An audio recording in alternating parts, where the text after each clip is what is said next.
സഹികെട്ട ജനമാണ്. ഇന്ന് കിലോമീറ്റർ എന്നാണ് ഞാൻ പറയുന്നത്, എണ്ണമല്ല ഞാൻ പറഞ്ഞത്, കിലോമീറ്ററായിട്ട് ഒഴുകി വന്നത്. ആലപ്പുഴ രൂപതയിലെയും കൊച്ചി രൂപതയിലെയും വൈദികർ ഉപവാസമെടുക്കുകയാണെന്ന് അറിഞ്ഞുകൊണ്ട് അവർ വന്നതാണ്. വൈദികർക്ക് അനുഭാവം പ്രകടിപ്പിച്ചുകൊണ്ട് അവരുടെ ആവശ്യങ്ങൾ അവർ വിളിച്ചു പറയുകയായിരുന്നു.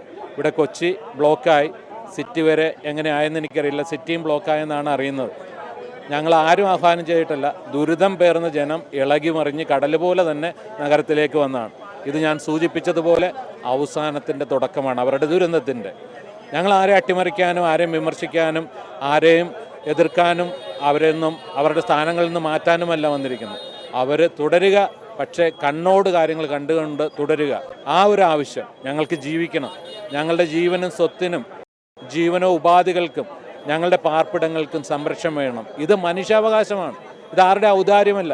ഇത് സംരക്ഷിക്കാൻ വേണ്ടിയാണ് നമ്മൾ ഓരോ വർഷവും അല്ലെങ്കിൽ ഓരോ കാലയളവിലും ഗവൺമെൻറ്റുകളെ തിരഞ്ഞെടുക്കുന്നത്. അവരുടെ ആദ്യത്തെ കടമ ഓരോ പൗരൻ്റെയും ജീവനും സ്വത്തിനും സംരക്ഷണം നൽകുന്നത്. അവിടെയാണ് വീഴ്ചകളും പോരായ്മകളും വന്നിട്ടുള്ളത്. 1-2 വർഷമല്ല, പതിറ്റാണ്ടുകളായി, ഒരു നൂറ്റാണ്ടാകാൻ പോകുന്നു. അത് മാറ്റിയില്ലെങ്കിൽ ഇതുപോലുള്ള ഈ ഇപ്പം കണ്ട രീതിയിൽ ഇവിടെ ഞങ്ങൾ ഒരിക്കലും പ്രതീക്ഷിച്ചല്ല. ജനം 3-4 ഗ്രാമങ്ങളിൽ നിന്ന് ഒന്നിച്ചു വന്നിരിക്കുക.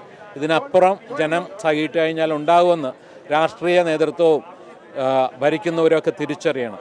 അതുകൊണ്ട് ആവർത്തിച്ച് ആവശ്യപ്പെടുന്നു, ഫോർട്ട്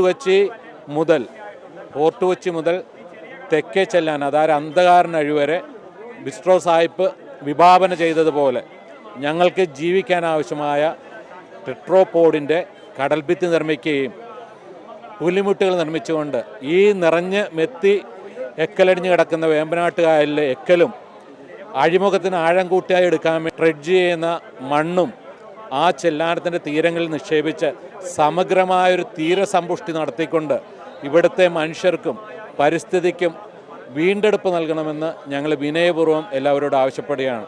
സഹികെട്ട ജനം അലറി ഗർജിച്ചുകൊണ്ട് വന്നു. ഞങ്ങൾ നിസ്സഹായരാണ്. കാരണം അവരുടെ ദുരന്തത്തിൻ്റെ ആഴമാണ് നിങ്ങളൊക്കെ ഇന്നും എല്ലാ മീഡിയകളും എല്ലാ മാധ്യമങ്ങളും കണ്ടത്. അതിന് പരിഹാരം ശാശ്വതമായിട്ട് അടിയന്തരമായിട്ട് യുദ്ധകാല അടിസ്ഥാനത്തിൽ നിർവഹിക്കുവാൻ ഗവൺമെൻറ്റുകൾക്കാവട്ടെ എന്ന് ആശംസിക്കുകയും അവരോട് വിനയപൂർവ്വം ആവശ്യപ്പെടുകയും ചെയ്യുന്നു. നമുക്കൊരു ശാശ്വതമായ പരിഹാരമാണ് വേണ്ടത്. അപ്പോൾ പക്ഷേ അടിയന്തരമായിട്ട് എന്തെങ്കിലും ചെറിയ രീതിയിലുള്ള ആവശ്യമല്ല ആവശ്യം. അപ്പോൾ സർക്കാരിൻ്റെ ഭാഗത്തു നിന്നും അത്തരത്തിലുള്ളൊരു നീക്കമല്ലേ ആഗ്രഹിക്കുന്നത്? തീർച്ചയായിട്ടും സർക്കാർ അല്പാൽപ്പം നൽകിക്കൊണ്ട്, കാലവർഷം നമുക്കറിയാമല്ലോ, ഒരു കാലവർഷം കൊണ്ട് കഴിഞ്ഞു പോകും.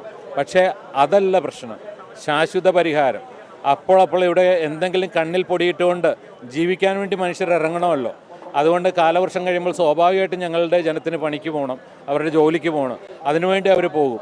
അപ്പോൾ ഇവർ രാഷ്ട്രീയ നേതൃത്വവും സർക്കാരുകളും ധരിച്ചു വശായിരിക്കുന്നത് ഇനി കഴിഞ്ഞു എന്നുള്ളതാണ്. പക്ഷേ ഇനി അങ്ങനെ കഴിയാൻ പോകുന്നില്ല എന്നതിൻ്റെ പടഹധ്വനിയാണ് ഇവിടെ നടത്തിയത്. ഇനിയുള്ള സമര രീതികൾ എങ്ങനെയായിരിക്കും? ഇനിയുള്ള സമര രീതികൾ ഞങ്ങൾ ഗവൺമെൻറ് തലത്തിൽ കൊടുക്കാനുള്ള അപേക്ഷകളുടെ പുനരാവർത്തനം 100 ആവർത്തനം എന്നൊക്കെ പറയാം, അത് വീണ്ടും നടത്തും.